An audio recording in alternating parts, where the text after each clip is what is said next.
I'm here to try and answer the question that nobody really asked for. Can I make a beer out of the veggie scraps that I've been collecting in the freezer for over a month?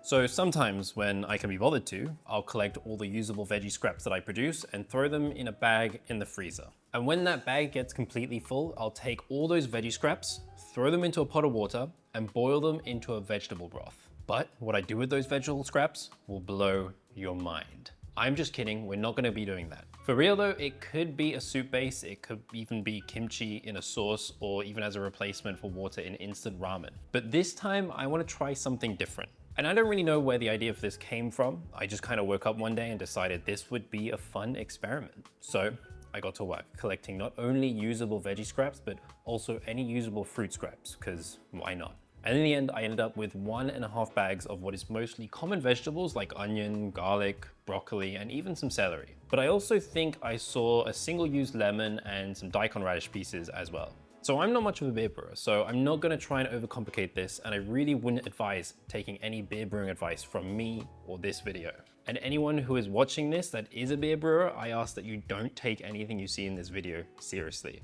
I just wanted to butt in real quick to tell you about my Patreon and YouTube memberships. If you enjoy the content that I make and you want to get videos either early and or ad-free, or if you just want to help support the content that I make here on YouTube, click the link in the description to join my Patreon or click the join button below this video to join my YouTube membership. Okay, now back to the video. Now with that said, I do have a very rough plan for this. And it starts by adding all my veggie scraps to a pot, along with about 5 liters of water. And then changing pot to a larger one because I'm not a very good pre-planner. So I let the pot of veggie stock come up to a boil and then measured out some hops. I'm just gonna stick to one variety of hops for this beer, which just happens to be Amarillo hops because for some reason, that's what I had in my freezer at the time. Now, because all my vegetables were frozen, the vegetable stock did take a little time to warm up, but once the vegetables were at least all thawed out, I took some scissors and just cut down some of the larger vegetable scraps. Now to actually make this into alcohol, we need some sort of sugar for the yeast to eat and then turn into alcohol. And the sugars from the vegetables are definitely not gonna be enough to produce any significant amount of alcohol. So I'm gonna use a cheeky little shortcut and add some dried malt extract, or DME, to my vegetable stock. This is basically malted barley that has already gone through the mashing process to produce all the sugars, and then it's dried into a powder. Think of it as like malt sugar. What it does mean though is I can skip the whole mashing process, which involves holding malted barley at around 6 degrees Celsius for a couple of hours to convert the starches in the malt into fermentable sugars. So I used an online calculator to figure out how much DME to use to get a beer at around 5 to 6% ABV, and proceeded to measure up that much DME, and then add it to my almost boiling pot of vegetable stock.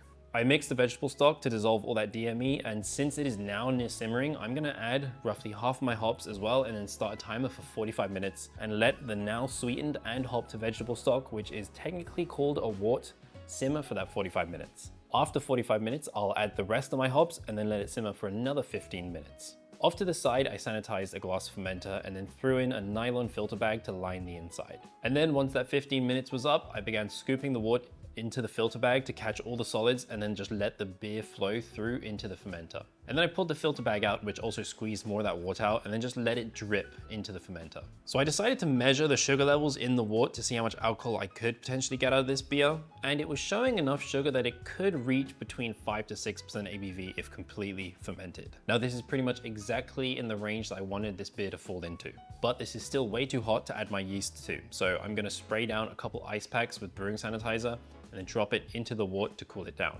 I did, however, take the ice packs out a few minutes later because they pretty much completely defrosted, but it was still too hot to add my yeast. So I completely sealed up this fermenter and then let it sit overnight to cool off. And the next day when I came into the studio, I added my yeast, which is gonna be this Saf Ale US 05 yeast that I had lying around. And since it's such a small batch, I'm only gonna add a little bit of yeast and then close this up, add a label, and then fix an airlock to the top, which will keep any outside air from getting into the fermenter while allowing any built-up gases to escape.